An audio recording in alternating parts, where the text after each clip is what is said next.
Good evening, everyone. Welcome back to another episode of Mind Split Cafe. And today we have Dr. Pulikal today, and he's going to discuss maybe a few different things, but he is going to discuss his hybrid model and a few other things. So, of course, we have Matt with us. What's going on, guys? What's going on, Dr. P? How are you? Doing good, man. Doing good. Yeah. I'm And grateful you're to in be here. Austin, correct? That's right. Yep. Oh, I love Yeah. Austin is my home. I love Austin. I Great, miss Try Austin. to go back and visit as much as I can. Drop on by, man. Best barbecue in town, I'll tell you. Yeah, Oh, it yeah. is. It is. It Franklin. is. Franklin's barbecue. Yeah. Yeah. So like we were talking about, there's about four of us in the nation who are double boarded in psychiatry and pain management. And there's a lot of things that comes with thinking like a psychiatrist, and there's a You lot of things said that comes with. Mhm. you said four. I just want people to Right. understand there's four of you in the country that are double boarded, right? That's right. And y'all are That's right. spread out across the country, or y'all all at your clinic there in Austin?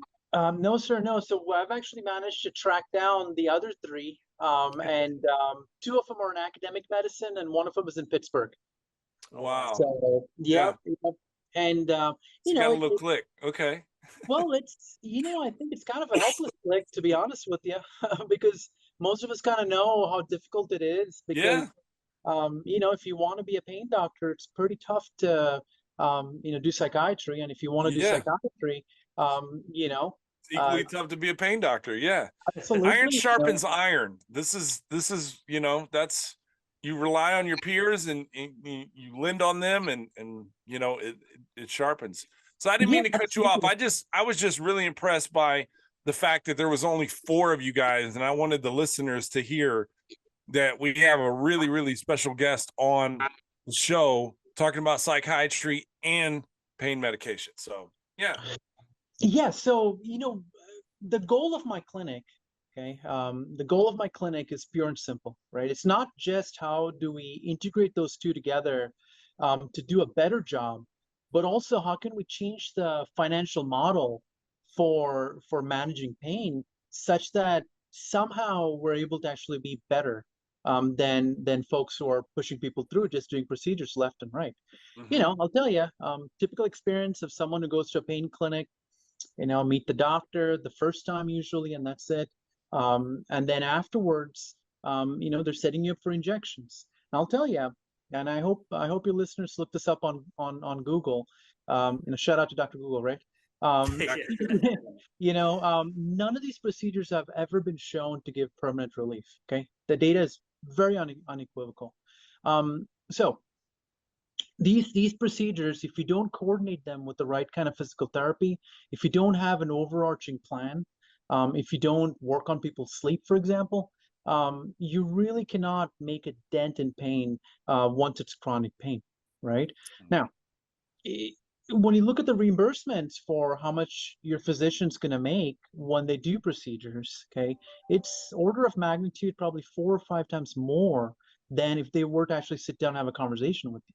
So the unfortunate model that a lot of pain doctors use is you hire, a lot of nurse practitioners, a lot of physician extenders, and essentially, their salary sort of just is offset by how much you're billing. So you're not really making any money with the clinic, but they feed procedures over to the physician, and the physician is kind of in the basement somewhere, doing procedures left and right. So the nurse practitioner, the PA, is given 15 minutes, maybe 30 minutes to see the patient. And in 15, 30 Jesus. minutes, what are you going to learn? Before all of this, I used to be a car mechanic. And one of the things that I always tell people is, if your corner mechanic can't get away with it, then your doctor shouldn't, right? I mean, could you imagine taking a car over to a mechanic and, the person says like, yeah, bring it in. It runs like crap. You keep taking it back over and over again. It's been 6 months. You got to take them back for a tune-up every 3 months or so. Yeah. And you think that's the best of it? No, I don't think that's acceptable.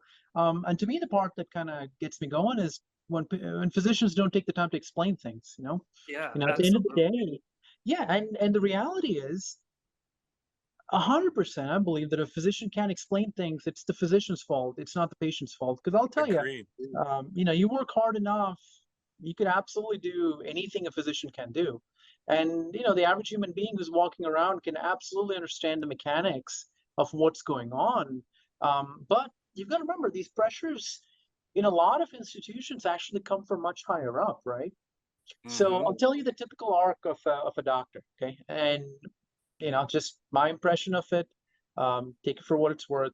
You go through medical school, you go through residency, and you're in a synthetic world where you think that's reality. You think that's the way society works, and in reality, it's not. It's not. And the second you come out, and I'll guarantee you, the first time you go in for any interview at any major hospital, they're going to put you in a car with a real estate agent, right? That's going to drive you around and point out all the different high-end locations that that your partners and so on are going to live. Exactly what happened to me when I worked as a medical director in Missouri for about 5 years. When I worked there, I was living in an apartment just because I didn't know what to do, and I wasn't used to, living comfortably. I had a partner who showed up, and almost immediately within 2 months, bought like a 12-bedroom, 15-bedroom house. And Jesus. here's the interesting part, right? Right now, they're having to work a lot more hours than me even running my clinic. So essentially what happens is you start off as soon as you get out, because you're thinking that you work so hard. I mean, yeah, they work pretty hard during residency and fellowship, but the second you get out, you think you deserve something, right? Yeah. And so I want to say people out there, yeah. I want to say one thing related to what you said. My dad was a surgeon and a doctor as well, and he said the DR stands for debt related. Oh, 100%, man, 100%.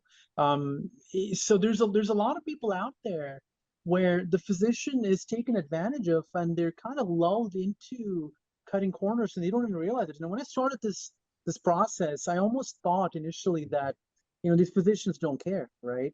No, they do care, but you've got to remember, right, that once they sign a mortgage, right, and you walk through the parking lot of some of these hospitals, and you look at the kind of cars parked out there, and the thing that's going through my mind is, man, what a poor sod, right? Because this person thinks that they deserve a car that's $30,000, $40,000, $120,000, right? They buy this, okay, and then they don't realize the second you sign the lease, the second you buy the fancy house, human emotion is such that it's nearly impossible for you to go back, right, to living like a resident. Typically resident gets paid 30, 40 grand a year, right? And you're telling people you're a doctor, but honestly, you probably couldn't afford, eating out. Yeah, you're basically in the hamster wheel like everybody else. You just, presumably you're making money, but you're in the same wheelhouse or the same hamster wheel that Joe Schmo is. Doc, I want to tell you, and I want to commend you, because the one thing that I just met you earlier, right? And the one thing I can already catch the vibe from you is you like to help people. And I know you're a doctor and you're double boarded and everything, but when you said that you were a mechanic first before becoming double boarded, that tells me that you're all about servicing people and helping people. And I just want to take the time to just commend you on that, because I get that vibe. You're in Austin, I'm in San Diego, but kudos to you for working so hard and staying true to yourself. And I just wanted to give you your flowers now. Hey, I appreciate it, man. But I will tell you, I'm able to describe these things in such depth because I was one of those people at one point. Okay. So interestingly, I actually, I tried to become a pilot. Actually, I'm a pilot as well, but ended up crashing an airplane. And that was my come to Jesus moment where I was just like, what am I doing? This was, this was my first big, flight out. And I ended up crashing it. And, I remember flying around. But you know where to go get pain meds from. The goal is to set it up where we don't, right? But no, I survived. It didn't get a whole lot of damage. But, that's when I took every cent that I ever saved up, leveraged it, and, wanted to start off a clinic. And I'll tell you, man, the first probably 8 months, I had no idea the amount of just pure pain, to go through, right? So here I am, I'm burning through, 8 grand a month, right, for the clinic. I'm running around to different family doctors, and I'll tell you, I've had people definitely like throw me out, tell me like, what are you doing? Like we're not interested, or like Yeah. they think that I was trying to run some sort of a scam. But we got a couple of people who really, bought into what we're doing, and they started referring people, and the majority of the people started referring to each other. But so there was a period, right, when I was a medical director over in Missouri, where I would catch a flight every Thursday night to Austin from Missouri, right? And Friday and Saturday I would see patients, okay? And I'll tell you, Sunday morning at 6 o'clock, I would catch a flight back, Jesus okay? Christ. And Monday through Thursday, I'd be seeing patients over there because I had to make sure that this clinic was going to be somewhat viable before I made the transition, Yeah. And once we hit a certain number, I was like, okay, here's the time to take a chance, now or never. I turned in my notice, pretty cushy What's your job. clinic's name? Let's give a shout out to your clinic. Hey, I appreciate it. It's ATX 360 Pain Management. ATX 360 Pain Management. That's right. Awesome. Yeah. And you're Round Rock, correct? That's right. Yeah. It's about taking care of people from a 360-degree perspective, I love that. I love that. Do yeah. you have a website? I do. Yeah. It's atx360pain.com. And we'll flash that up on the screen right We'll around make sure, here. yeah, we'll make sure we'll give you a shout out for that. That's awesome. On our social Thanks, media. I appreciate Yeah. it. That's Yeah, no, I'll fantastic. tell you, one thing that becomes pretty apparent, like doing this, is you can make a difference for a patient, but if you really want to change something, you got to look at the system, right? And the system is That's really hard though. Like, I mean, not looking at the system, but knowing that the system needs to be changed from the inside. Yeah. And it's kind of like a come to Jesus moment that you realize that you might not be as powerful as you think you might be, because who are you as one person to try and change a system that's been, in momentum for decades, right? And so it's a very fair point, man. It's and I completely understand what you're saying, but here's kind of the way to look at it, right? So another thing, and honestly, like, feel free to verify this, but I'm also an attorney and I'm fully licensed to practice law. And I'll tell you, when it comes to these systems, right? So when I wanted to make a difference, okay, initially I did an internship in DC at the Office of Global Health Affairs, right? You can't really change a whole lot from that perspective, from a legislation perspective, because there's a lot of egos involved. Okay. Oh yeah, You really gotta like pat people, And when I left, my thought was, at least in the private sector, if you can understand how to make money, right, you can leverage that to do the right thing. Okay. So there's a quick way to make money, and I completely see it all the time, right? You run a pain clinic, you expand, you get an ambulatory surgery center, so on and so forth. But there's also a right way to make money. There's a couple of books out there, Great by Choice, like Built to Last. And what these books kind of advocate is you do the right thing, but if you can understand the inefficiencies within the system, which, in healthcare, there's a huge amount. Yeah. There's mineable capital there that can actually be leveraged into continuing to do the right thing, and then, it's like when I was in law school, they had this saying out, this gives you an idea of how lawyers think, I suppose, compared to doctors, which is that, goodwill, technical capability without goodwill is scary, but goodwill without technical capability is pathetic, right? So, look, I could spend the rest of my life, trying to fix people, and I do, and I intend to die on this hill. Mark my word. Yeah. Either we fix this or, or I'm done. So I'm going to go for the rest of my life. I'm not going to quit. But I'll tell you, coming up with the way, if I could make this model somehow make even 20 cents more per patient, I can guarantee you the other model will die, right? It's going to go away. And what are you doing to make that 20 cents more? How are you trying to create that spread in the models? Well, so I think there's certain advantages that you start realizing if you can do psychiatry and pain management together, right? One, right? We actually haven't spent a single cent on advertising, okay? Because these primary care doctors, are not used to their patients not getting fixed, okay? So when they send us a patient, we go ahead and fix it, but because we fix it, it's a rarity, right, compared to the rest of the community. Okay. Yeah. So you're selling a product essentially in a way that nobody else even comprehends. Okay. That makes sense. And I'll tell you, when I do my procedures, for example, okay, what people don't realize is for a provider to do a procedure, let's say I'm doing a epidural steroid injection, right? That's, dime a dozen. Anybody with lower back pain will come in, get it done, you know. The actual cost of doing that procedure, like I'm talking about the material cost, right? It's probably $20, $30. You think about that for a second. Wow. Okay. And Yeah, how much are they charging the insurance? 450, 350, Yeah. right? I've had patients where they're like, oh, I pay, 600, $700 a month to get an epidural steroid injection done, which by the way is a horrible idea. If anyone's listening and is thinking about doing that, look up the term epidural lipomatosis. It is something that occurs when you get injections over and over and over again in the same location. And once you get it, you're headed towards a laminectomy and neurosurgery. But no one's going to discuss that, right?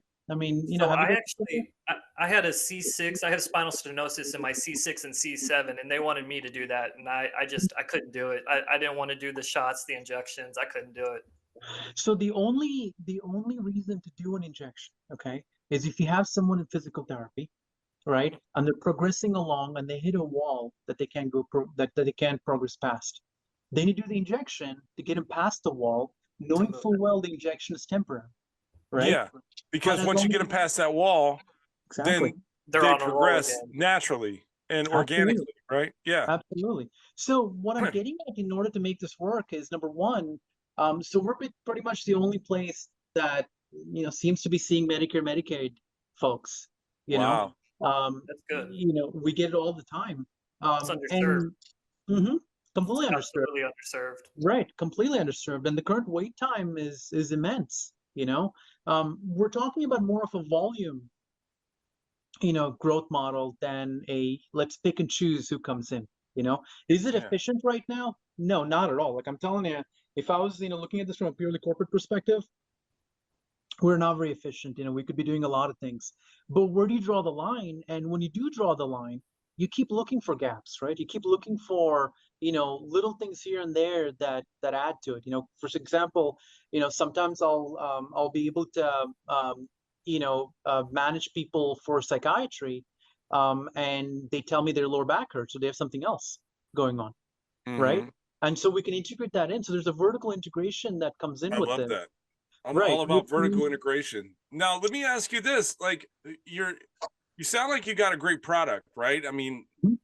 from what you're saying here, what do you do as far as like how are you getting the word out? Like, you said you were kind of pounding the pavement and going to, people were yay, nay, get out of my office type thing. Like, what exactly are you doing to like kind of get that word out? What else are you doing? Do you So, have, you know, so right. So the goal has always been to grow sustainably, right? mm, So I want sustainable growth. I'm not looking for, hey, let's, because it wouldn't be that hard to suddenly flip this into, 20, 30, 40 people coming through the door, Yeah. right? yeah, It's not at all what we're after.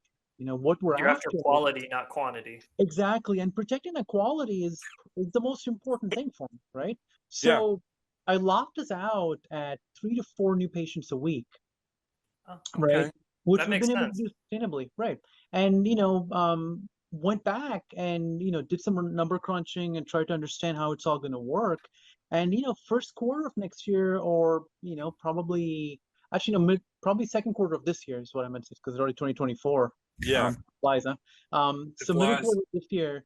The goal is going to be to get more physician extenders in here and actually start getting the word out more, because I think we have bigger bandwidth than I previously thought. You Hmm. got to remember, man. Like at this point, for about a year, it was just me trying to do the right thing, right? Yeah, building Um, that foundation. Yeah, exactly, and then leveraging our enterprise contracts with other hospitals, which is really just me providing services to them to try to figure out a way that this is going to work well financially, right? yeah, Yeah. And as much as we were providing care, I think financially, it's still hard to justify.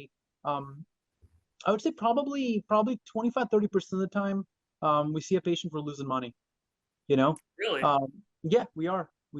But I'll tell you, there are kind of glimpses here and there of things that are built into the system that I'm able to get, which offsets everything, Yeah. right? So for example, being the only person that's, double boarded in psychiatry and pain management, when I see someone, right, I can manage both of them, right, in a Yeah. single visit, right? Yeah. So, that has its own kind of, opportunities for billing that I think makes sense, where I'm able to pull it off. Now, the hard Yeah. part becomes, how do we scale this, right? How do we scale this where we get people, who are, doing anesthesia, who are doing pain management, who are doing, psychiatry. And that's really my bigger barrier next, right? How do I grow this while still keeping the kind The of the core definition? of it. Yeah. Exactly, and I got a couple of ideas for that, to be honest with you. But right now, there's a couple of projects I'm working on, and one of the biggest things is, if you do a 503 federally qualified health center, Yeah. then your reimbursements for Medicare, Medicaid go up, right? So this goes back to our model of we do the right thing, and then we figure out how to make money doing the right thing. Yes. You do But the right the thing, core the value money of will it is come. doing the right thing. Like that Exactly. is tried and true. We're going to do the right thing. And if we make 10 cents and we make 10 cents, but we can live with ourselves that we Exactly. did the right thing. Yeah. Exactly. But we also put in just as much effort in trying to figure out how to make the value proposition make Yeah. sense. To You know, create those margins. Yeah. right, exactly. And honestly, that's probably, 60, 70% of my job, right? Is how can I look at it and make sense of make it make sense to do the right thing, right? So Mhm. when a patient comes in and I get to talk to them and we get to fix them up and let them go, that's sort of the motivation to do the job that I don't like to do, which is to try Well, to make I'm balance surprised, everything. honestly, Dr. P. I'm surprised. You're double boarded and you're an attorney. Are you not an engineer, like, or a mathematician? Like and I'm not making fun. I'm No, just saying you're like one of the smartest Impressive. men I've met in no, 2024. man. And No, like, Matt, and I'll tell you something, man, like that definition can form a very strong cage around you. So when I yeah. was in Missouri, I think, when I had that airplane accident, what hit me really hard, Besides was the ground. besides the ground, I actually hit it 3 times, by the way. So my landing gear failed. Oh I, no. fly through, I went through, and then tried to land again. Oh, And the front gear was just giving in. So I buzzed the tower. Yeah, shout out to NTSB.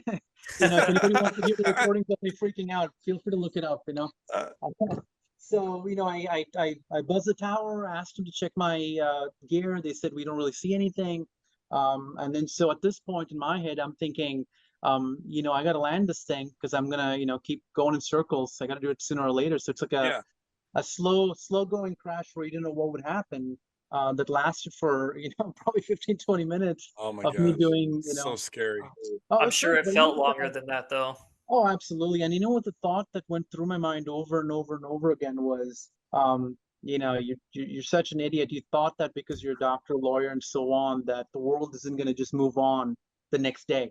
Like Yeah. if I was gonna end that day, then I knew that nothing's gonna change. Yeah.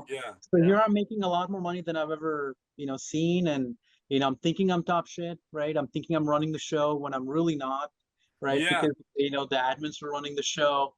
It just felt very inauthentic to me, and it also felt that I'll tell you my perception of me is somebody who just hard work, man. I'll put in hard work as much as I can. I don't particularly think I'm inherently the smartest person out there. I just know I've got an appetite for hard work.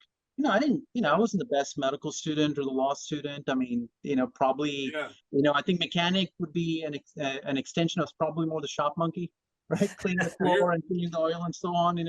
You're a Uh, lot smarter than me, and yeah, you're a lot smarter than Chris too. And I've known Chris for Yeah. a while, so you're well, probably the smartest guy on this podcast right now. Well, man, I'll tell you, there's probably some things that Chris and Matt, you could probably run circles around me on, and I can guarantee you that that's the truth.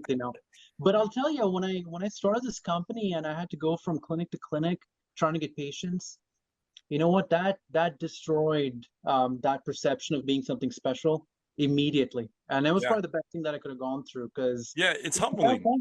oh my gosh, yeah, because you have no chips on the table. I mean, Yeah, you really ask, and it also I think it's fascinating because you're spending I accumulated enough miles at that point that I was, going to the MX lounge, but I was basically homeless. I was living in the clinic here, you know. Yeah. I was living in the clinic. I was sleeping on the couch, right, during those 2 days. And I would take showers at Anytime Fitness, right? Wow. And so for Monday through Thursday, right? This medical director, like Top Shot, whatever. I'm basically And, homeless on Friday and and Saturday. then when you're in Texas, you're homeless. Yeah, Yeah. exactly. I was literally, living Double on the life. yeah, living on. In fact, I'll show you. Let me show you my office here. So that Oh, couch yeah. right there is the couch I was sleeping on. Wow. Back when I was doing it, and certainly, we're living in Leander now, pretty happy. I got a house, beautiful wife, the whole 9 yards. Back then, I was single. I was dating my wife back then. But honestly, going through that, I think has made me realize that, we're all suffering in our own way, and there's Yeah. no One way or reason to think that a particular doctor is bad or good or whatnot. Man, those people are jammed up, man. I'm telling you, like they have a mortgage to pay that no person ever, can justifiably have, right? Yeah. They have this expectation. And I've seen people where they're pushing 65, 70, and at the end of the day, they don't have a dime to their name. Yeah. They've been a They're in doctor that their whole hamster life. wheel. Yeah. Exactly. Might make a lot of money, but nothing's saved. Yeah. Nothing saved, and I think to a certain extent, and this is the part that I'm not sure about. In my opinion, I do think that some of the administrators out there leverage that to get physicians to cut corners. Mm. Where they try to get you kind of, already spending more than you have, and there's a social aspect to physicians, right? The country clubs. I've never belonged to a country club. God help me, I probably will never join a Yeah. country club. But these people, they're paying country club dues. They're trying to, keep up with the Joneses, right? Exactly. That And socioeconomic status that they're trying to Mhm. keep. Mm-hmm. Yeah, exactly, and that's how They're trying to play the part. administrators fit you, Fit, right? And administrators encourage it, right? I really do think administrators typically encourage that, and 6 months, 8 months in, once your initial contract expires and you get on an RVU basis, I can guarantee you they're getting a call, and the call is going to say, "Well, look, we can't really justify your high salary unless you work harder, right? Yeah. Unless you see more patients, unless you Yeah. buzz them through, and so on." Yeah. And Exactly. the You got to thing pay is, the that physician, 12-bedroom mansion mortgage, So Jeez. and they don't know. And then you got to remember, like, it's not that these physicians were like, okay, I'm willing to see these people to get the mansion. They're already stuck. They're already completely stuck, man. They have nowhere to go. I mean, yeah, they got I 29 more years on that mortgage, So exactly. Yeah, and Matt, and I'll tell you, like, I noticed that, you used to work for, baseball players, right? And it's the same thing, man. It's the yeah. same thing, right? Like, a lot of these people, like, they end up declaring bankruptcy, because they live much above their Yep. means, and they don't know how to invest. Oh, And I've I'll been tell you, around plenty of pro athletes where, right after they're done playing, yeah, because in their mentality is while they're in it, the checks never stop coming, well, right? absolutely. Because they're like every first Yeah, and the 15th checks are coming, big large yeah, amount checks, right? right. This is great. I can do this for the rest of my life. What they don't realize is that you cannot do it for the rest of your life, And it will and stop. everyday society does not make amounts of checks like that Mhm. every 15 days. Right. And now, and you're handed everything on a platter while you're in the moment. When Mhm. you're not, you're just back to reality. And that's why a So, lot of athletes either go broke or get divorced right when they're done, because their partner is like, hey, I'm not used to you being here mhm. every day. You're usually on the road, or you're only here 3 or 4 days out of the week. Like, I've got my own life, and so money's gone, partner's gone, like, and that's where you find. There's a lot of physicians who are in a chronic subclinical version of that, right? They're Really, stuck in like can imagine. absolutely, right? Because that's amazing. I mean, We'd think have about to it, man. bring you on for we got to bring him. We got to bring Dr. P on for another episode, because we're running short on time now. But Yeah. I would love to just talk shop with you and explore Oh, that aspect of how it's relatable, right? oh, Whether it's absolutely, man. professional No, sports or it's professional medicine, yeah. it's all relatable. No, absolutely. I mean, look, you've got so going back to your initial question, right? Like, how do I make the money work, right? How do I make the money work? The reality is, look, we're highly efficient, right? We're probably one of the most efficient clinics that's currently running right now. you know? And if someone has a way to save costs or increase their revenue, we typically try to follow through with it instead of coming up with, 5 meetings and so on and so forth, right? Yeah. And if your burn rate, right, for doing a procedure is $50, right? And you're running the clinic, right? And if I'm charging someone $100 instead of like $200, I've already won. Yeah. Yeah. You see what Very I mean? much. Yeah. So I think the metrics are vastly different, and the entire goal is to do the right thing, Yeah. So I think we use that cash flow to do the right thing, and I'm not looking to get rich. I'm really not. I mean, to me, I'm just, let's do the right thing, and You if want to there's a help point, people. well, if Yeah. there's a 0.001% chance, right, that we're going to change the model such that taking time with the patient, spending time, doing the right thing, and not focusing on costs makes the entity more money, my job is done. I'll quit. Hmm. Like, my job is done at that point, because I'll tell you, if we can make that happen, people typically come out of the woodworks to take on that model. I've seen it, man. And I it's not love it. that hard. It's not that hard. So Well, you that's are where by I'm far one of the smartest people I've met in 2024, and Yeah. I'm thankful that at. you're on the show. I You're welcome appreciate it, back man. anytime, because I could talk to you for another hour. Oh So man, and well, this is something that I'm passionate about, man. And I'll tell you, we're gonna get there. I'm not gonna quit till we get there. Whatever it There's no takes. doubt. Once we get the model set up, and I don't know how much more education I need to try to figure it out, but I think once we get that taken care of, I think I you got all the education you need. I mean, you're a doctor, you're a mechanic, oh, dude, you're Getting an I don't MBA double next. boarded, you're an I don't know, engineer. man. Like, I I love don't it. have a background in finance, buddy, and I'm telling you, like corporate Not finance. yet, And, not yet, Dr. P, not yet. you just can't do it, man. You can't do it. I mean, there's so many tricks and stuff that people do, Yeah. just to increase their take home, and putting that back in to do the right thing, I think is going to make a sustainable model that can get scaled up, and I mean, it's exciting, Yeah. and we're sustainable, so we're going to survive. We're going to be okay, no Yes, matter you will. what. Well, just doing the right thing, you're gonna survive. Yeah. Because Well, eventually, that's if you're cool, not man. doing the right thing, it'll catch up. I know, but it's weird, man. Yeah, because Chris, I'll tell you, like, doing the right thing can absolutely, I think, take you out, right, in the short term. But Yeah. doing the right thing, even if you don't make as much profit as other people do, I think is the goal, right? Because Yeah. you're not Totally. competing with other people; you're just competing to survive Yeah, long you're enough. competing with yourself, and you're competing to just survive. And you have a Right. clean You conscience. can't get in too. that hamster wheel of keeping up with the Joneses, Oh, even there's if no it's way, not, man.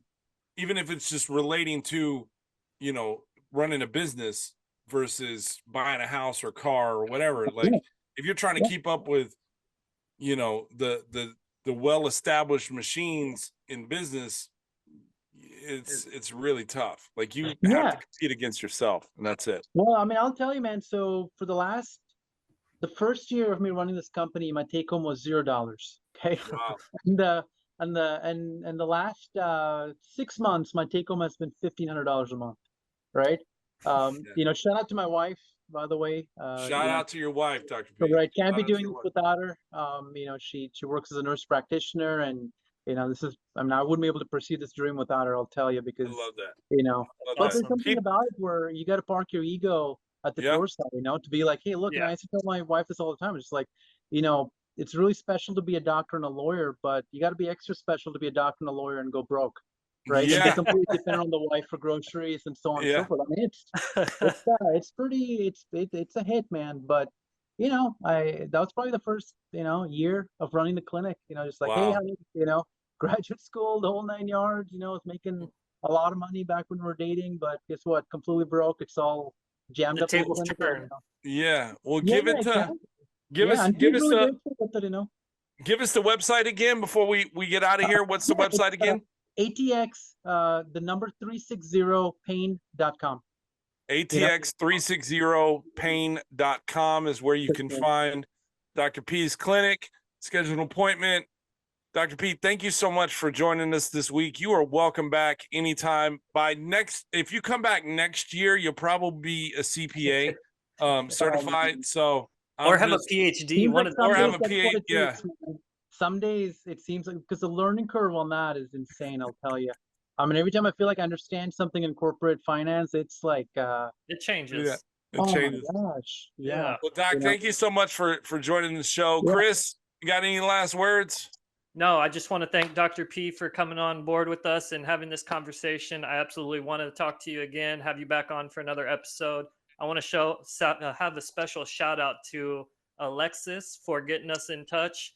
She's an awesome person. She's been on our show before, so maybe we can get you and Alexis on oh, anytime. a round table. I think that'd Oh, be yeah. great. Alexis Absolutely. is one of my favorite people. She's awesome. Oh, she's great, man. Yeah, hook it up. Let me know, guys. I'm happy to be here, happy to talk. And if any of your listeners have any ideas for me to, get more efficient, hit me up. My number is 512-734-8060.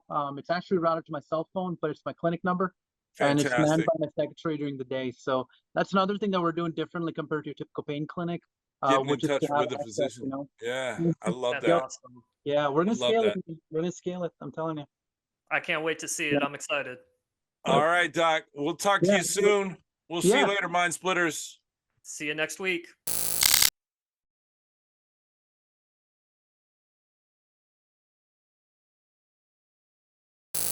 Like, we weren't supposed to come up with something this clean. Like, something happened